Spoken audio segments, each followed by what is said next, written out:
کسی ہارے ہوئے جواری کی طرح اپنے گھر کے دروازے پر پہنچا تو ایک اور مصیبت راستہ روکے کھڑی تھی۔ دروازے پر تالا پڑا تھا۔ اس نئی الجھن نے پریشانی کو سوا سیر کر دیا۔ بے شمار وہم مجھے جکڑنے لگے۔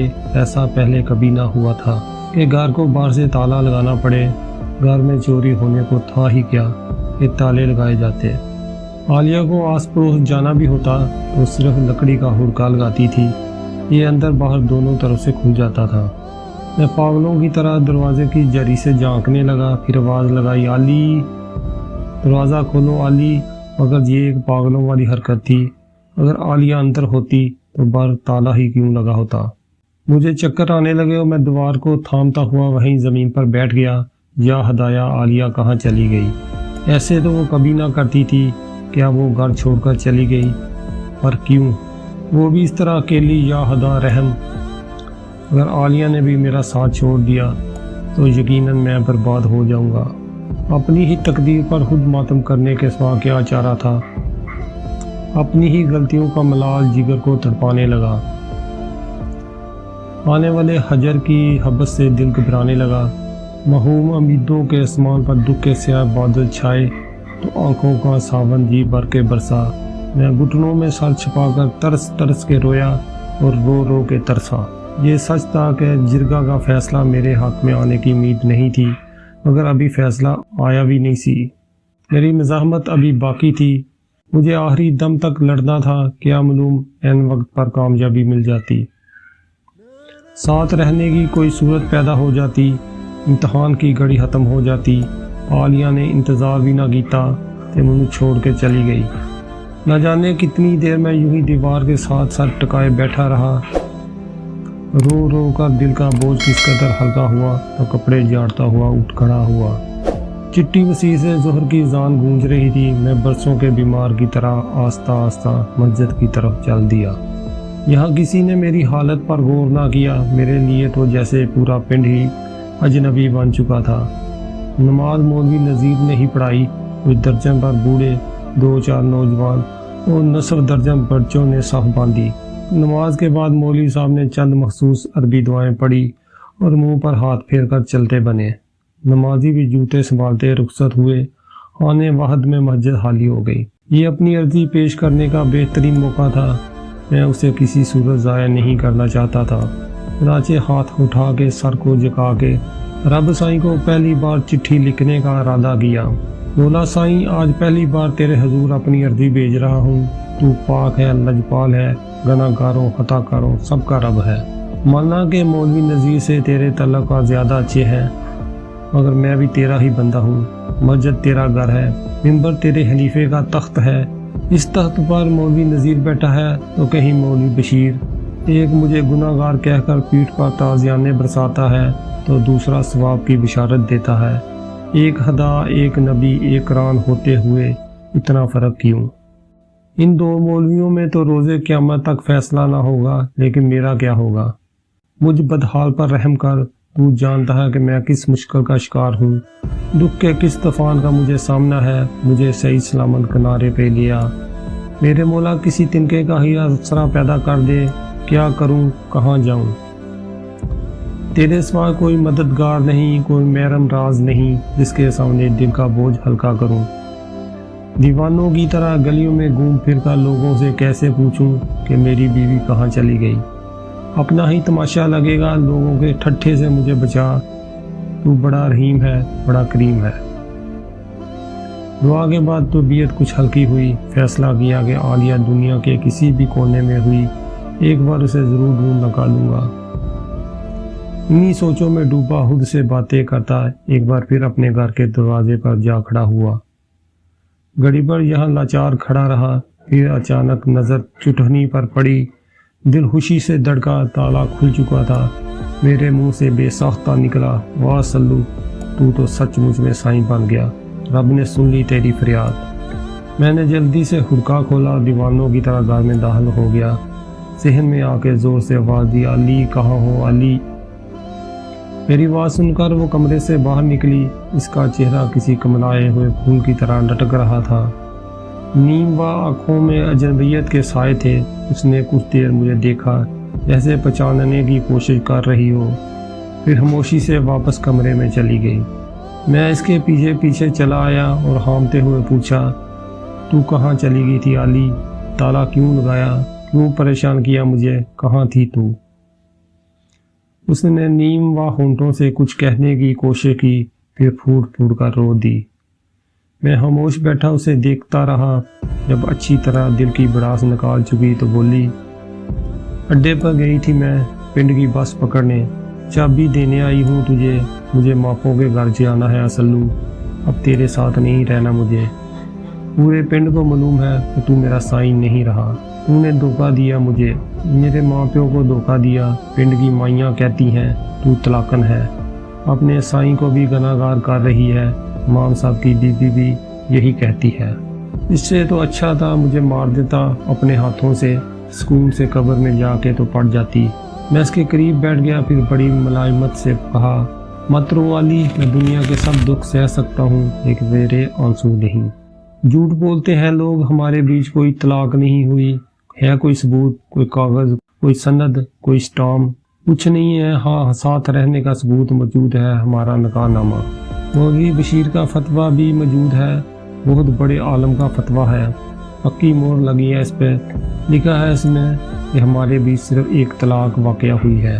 وہ بے یقینی سے مجھے دیکھتے ہوئے بولی، فتویٰ ہے تیرے پاس تو دکھانا امام صاحب کو، چھپاتا کیوں ہے؟ امام صاحب کی بیوی سکینہ آئی تھی، کہہ رہی تھی کہ تو وہابیوں سے لے کے آیا ہے فتویٰ، اور وہابی تو سگید دادی نانی سے نکاح کا فتویٰ بھی دے دیتے ہیں۔ میں کچھ دیر سر جگائے سوچتا رہا، پھر کہا، جھوٹ بولتے ہیں لوگ، آج تک کسی وہابی نے نانی سے دادی سے نکاح کیا؟ سب باتیں بنا رکھی ہیں ان لوگوں نے ایک دوسرے کو نیچا دکھانے کے لیے۔ تجھے بسانے کے لیے جو شرط مولوی نذیر نے رکھی تھی وہ سناؤں تو تیرے ہوش اڑ جائیں۔ مجبوراً لایا ہوں میں وہابیوں سے فتویٰ، تو رو مت، جب تک میں زندہ ہوں کوئی ہم کو جدا نہیں کر سکتا۔ میری باتوں سے اسے وقتی تسلی ضرور ملی، لیکن بے یقینی کا بہار نہ اتر سکا۔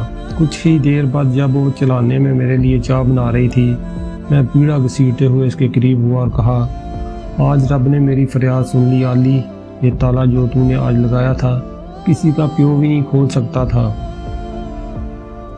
وہ دیگچی میں پوا چلاتے ہوئے بولی، ایک بار اس گھر کو تالا بج گیا نا، قیامت تک نہیں کھلے گا۔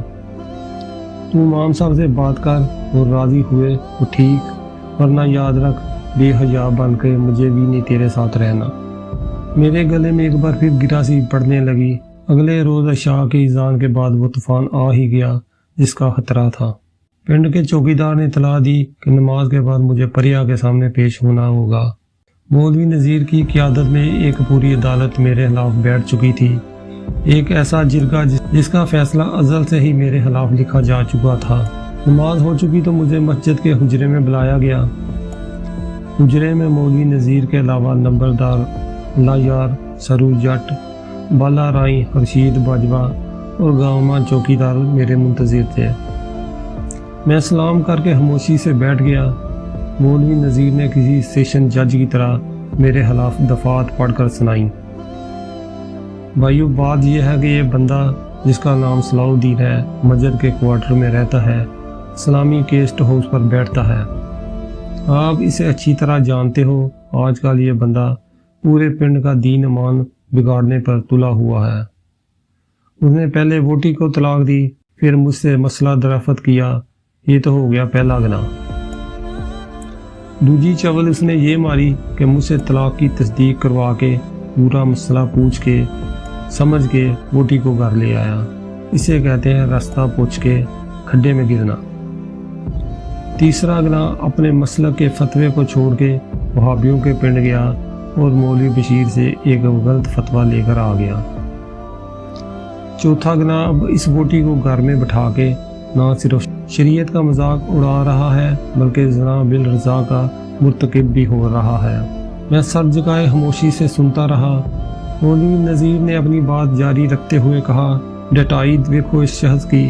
میں نے اسے خوف حداد دلانے کی، سمجھانے کی کوشش کی تو بجائے شرمندہ ہونے کے کہنے لگا، ووٹی تو اب واپس نہیں جائے گی مولوی صاحب، مطلب چوری اور سینہ زوری۔ اب سارا دن اس عورت کے ساتھ کبھی ادھر مٹک رہا ہے، کبھی ادھر جا رہا ہے، کوئی حیا نہیں، کوئی خوف خدا نہیں۔ یا تو آپ لوگ اس بندے کو سمجھاؤ یا پھر میں ہی مسجد چھوڑ کے چلا جاتا ہوں۔ جب شریعت کی کوئی عزت ہی نہیں تو امامت کس کام کی؟ بند کرو یہ مسیتیں، تالے لاؤ مدرسوں کو۔ نمبردار نے کہا 1 منٹ مولوی صاحب۔ پھر نمبردار میری طرف متوجہ ہوا۔ کیوں میں سلو، کیا مسئلہ ہے؟ یار اچھے خاصے عزت دار بندے ہو، مسجد کے کوارٹر میں رہتے ہو، اسلامی کیسٹیں قیدے سپارے بیچتے ہو، اپنا نہیں تو ہماری ہی عزت کا کچھ خیال کر لو، ہم دیوں بہنوں والے لوگ ہیں یار۔ میں کچھ کہنے ہی لگا تھا کہ مولوی نذیر نے تاریخ کے ورق پلٹنے شروع کر دیے۔ مسجد کے سامنے مسواکیں بیچتا تھا یہ، میں نے اسے اسلامی گیسٹ ہاؤس پہ بٹھایا، یہ ووٹی لے کے پنڈ آیا، سکے چاچے نے آگ کر دیا، سر چھپانے کی جگہ نہیں تھی، مسجد کے کوارٹر میں جگہ دی اسے، اور اب یہ فتوے دکھاتا ہے، وہ بھی مولوی بشیر کے۔ اب آپ ہی بتاؤ، رہنا حنفیوں کے پنڈ میں، فتوے سلفیوں کے دکھانا، ہے کوئی بات کرنے والی؟ میں نے کہا سب سے پہلے میں آپ ہی کے پاس آیا تھا مولوی صاحب، آپ نے کون سا رستہ دکھایا تھا مجھے؟ لالے کا۔ وہ بولے تو اور کون سا رستہ دکھاتا؟ اللہ کا قرآن کہتا ہے جب تک متعلقہ دوجا نکاح نہیں کرے گی طلاق دینے والے مرد کے لیے حلال نہیں ہو سکتی۔ اب لوگ اسے حلالہ کہتے ہیں تو میں کیا کروں؟ اس پر سرو جٹ نے مفت مشورہ دیا، اپنے ارشاد شاہ صاحب حلالہ کرتے ہیں نا 32 چک والے۔ چوکیدار اور میر خورشید نے آہو آہو کہہ کر ان کی تصدیق کی، مگر مولوی صاحب پھر کود پڑے۔ لیکن شاہ صاحب 7 روز کا وعدہ کر کے عورت کو 60 روز تک گھر میں بھی رکھتے ہیں۔ وہ طیفہ سنیارہ ہے نا 17 چک والا، اس کی بیوی تو آج تک واپس نہیں کی تھی۔ اس پر بالو گجر نے دفاع کیا، جنرل ضیاء صاحب بھی 3 مہینے کے لیے آئے تھے، سن 77 سے سن 86 آ گیا ہے، ابھی تک بیٹھے ہیں، جیسا حاکم ویسی عوام۔ میں نے تڑپ کر کہا نہیں کرانا مجھے حلالہ ولالہ، میں عالیہ کا نام بھی کسی اور کے ساتھ نہیں سننا چاہتا، اس لیے اپنے مسلک کا پگڑ اتار کر مولوی بشیر کے پاس گیا تھا، کوٹاں والے، اور اس فتوے کو مان لینے میں مسئلہ کیا ہے؟ مولوی صاحب بولے بہت بڑا مسئلہ ہے پتر، مسئلہ لگام کی طرح ہوتا ہے، لگام نکل جائے تو گھوڑا بھی اڑیل ہو جاتا ہے، مالک کی پرواہ چھوڑ دیتا ہے، ہم تو پھر بھی انسان ہیں، اشرف المخلوقات ہیں، مسلمان ہیں، اہل سنت ہے، حنفی ہے، بریلوی ہے، ہمارا ایک مسلک ہے، ایک امام ہے، مولوی بشیر کا کون امام ہے؟ میں نے کہا وہ خود امام ہے ایک منارہ مسجد میں۔ اس پر مولوی صاحب تڑپ اٹھے، امام یا پیش امام؟ پتر 7 مناظرے جیتے ہیں میں نے مولوی بشیر سے، ہر بار کانڈ لگائی اس خصم کی، لیکن تو نے میری کانڈ لگوا دی اس غیر مقلد کے سامنے۔ بالو رائے نے تیل چھڑکا، صرف آپ کی نہیں مولوی صاحب، پورے پنڈ کی کانڈ لگوائی ہے اس نیش نے۔ میں نے کہا یعنی آپ لوگ صرف اپنی کانڈ بچانے کے لیے میرا گھر توڑنے چلے ہو؟ کمال ہے، سوچو میں تو مرد ہوں، اوکھی سوکھی گزار دوں گا، عالیہ کا کیا ہوگا؟ غریب ماں باپ کی بیٹی ہے، مر جائیں گے وہ لوگ، اگر بہت ہی بڑا گناہ ہو گیا ہے تو مجھے سنسار کر دو، 80 درے لگا لو، میں اف بھی نہیں کروں گا، میرے گناہ کی سزا اس غریب کو مت دو، اس کے ماپے مر جائیں گے، وہ مر جائے گی، اگر ایک فتویٰ لے ہی آیا ہوں تو مان لو اسے۔ مولوی صاحب تاؤ کھا کر بولے، او بھائی کیسے مان لیں، جس بندے کا کوئی امام نہیں، کوئی آگا نہیں، کوئی پیچھا نہیں، کیسے مان لیں اس کا فتویٰ؟ مال ہے بھائی۔ میں نے کہا اگر اس کا کوئی امام نہیں، آپ کا امام بھی صرف آپ کی ضد ہے، اس ضد میں پس رہے ہیں ہم غریب لوگ، کہاں جائیں؟ ہر رستے پر ایک کھڈا کھود رکھا ہے، پھر جب کوئی غریب اس کھڈے میں گرتا ہے تو بجائے اسے نکالنے کے اوپر سے اور مٹی ڈالنے لگتے ہیں۔ مانتا ہوں اس سے طلاق کا گناہ سرزد ہوا، یہ بھی مانتا ہوں کہ میں بارڈر پار جا کر دوسرے مسلک کا دروازہ کھٹکھٹایا، میرا خیال تھا کہ میرا گھر بچ جائے گا، اللہ کے دین میں توبہ کا کوئی دروازہ کھل جائے گا، مگر جب دروازہ کھلا تو سامنے آپ ہی لوگ کھڑے تھے۔ ایک نیا کھڈا کھود کر، معاف کر دو بھائیو، بخش دو مجھے، تھک گیا ہوں میں بھاگ بھاگ کر۔ نمبردار نے کاروائی سمیٹتے ہوئے ارشاد کیا، عالیہ کو اس کے پنڈ چھوڑا اسلو، نہ خود گناہ گار ہو نہ ہم سب کو گناہ گار کرو۔ یہی دینداری کا تقاضا ہے۔ اگر دیندار لوگ ہی شرع کا خیال نہیں کریں گے تو باقی پنڈ والے تو دھوتی مونڈے پر رکھ لیں گے۔ مولوی صاحب بولے اگر ووٹی نہیں چھوڑنی پھر مسلک بدل لے، کوٹا والے جا کے غیر مقلد ہو جا، پھر بلا داڑھی تنی تک بڑھا یا سلوار گھٹنوں تک چڑھا، ہم نہیں پوچھیں گے تجھے، اپنی مرضی کر۔ میں نے جیب سے چابیوں کا گچھا نکال کر پھینکتے ہوئے کہا یہ رہی کوارٹر اور دکان کی چابی۔ مسلک کی اجلی چادر پر لگا یہ داغ کل سویرے مٹ جائے گا، چھوڑوں گا اس کرما سڑی کو اس کے پنڈ اور واپس میں بھی نہیں آؤں گا۔ اس رات سردی کم تھی، آسمان صاف تھا اور چاند پورا چمک رہا تھا۔ میں نے چارپائیاں باہر سے میں نکالی، انہیں ساتھ ساتھ جوڑ کے اوپر بڑی مچھردانی لگا دی، ٹیپ ریکارڈر اور گانوں کی کیسٹیں اٹھا کر باہر لے آیا۔ یہ سب انتظام جرگے کی تلخی مٹانے کے لیے تھا۔ کل کیا ہوگا یہ بھول کر میں دودھ لینے بخشو دودھی کے ہاں چلا آیا۔ دودھ لے کے واپس آیا تو عالیہ مچھردانی اتار رہی تھی۔ میں نے کہا یہ کیا کر رہی ہو علی، مچھر تنگ کریں گے۔ اس نے اپنی چارپائی مجھ سے دور گھسیٹ لی اور بولی آج سے ہم الگ الگ سوئیں گے سلو، جب تک امام صاحب اجازت نہ دیں گے ہم الگ الگ ہی سوئیں گے۔ میں ایک ٹھنڈی سانس لے کر چارپائی پر جا گرا اور سامان کے تارے گننے لگا، پھر ٹیپ ریکارڈر اٹھا کر اپنے سینے پر رکھا اور اس کے بٹنوں سے کھیلنے لگا۔ ہم دونوں الگ الگ چارپائیوں پر لیٹے اپنی اپنی سوچ کے دہاروں میں بہہ جا رہے تھے۔ عالیہ کے ساتھ گزارے ہوئے خوبصورت لمحات ایک فلم کی صورت میرے دماغ کی سکرین پر چلنے لگے۔ کتنی پرسکون زندگی تھی۔ ہم دونوں کا بس پر ساتھ ساتھ بیٹھ کے پنڈ دھوبیاں جانا، وہاں سے مکئی کی چھلیاں، گنے اور مالٹے لے کر آنا، دن میں کئی بار دکان کا شٹر گرا کے میرا گھر میں چلا آنا، کھٹی لسی کے ساتھ رات کی بچی تندور کی روٹی کھانا، عالیہ کا کولے پر بنے بینگن اور کچے تربوز کا بھرتا بنانا اور ہمارا مل جل کر کھانا۔ چھوٹی عید پر ہم امام ترحان کے ہاں سے سیویوں والی مشین لے کے آئے تھے، کتنے مزے کی سیویاں بنی تھی۔ روئی کے سیزن میں عالیہ نے مہر محمد کے ہاں کپاس کی چنائی کی، 20 روپے کی پھٹی بیچ کر وہ کتنی خوش تھی۔ اس روز رات دیر تک ان پیسوں کو خرچ کرنے کے منصوبے بناتی رہی۔ جس روز میں سوکھی لکڑیاں کاٹنے کو سائیوں والے ککر پر چڑھا تھا، وہ نیچے کھڑی کتنا ڈر رہی تھی۔ میں اسے مزید ڈرانے کے لیے ٹانے کو زور زور سے ہلا رہا تھا۔ اس وقت ہمارا بیاہ نیا نیا تھا، کتنی حسین خوشیاں تھیں، کتنی منتصر خوشیاں تھیں۔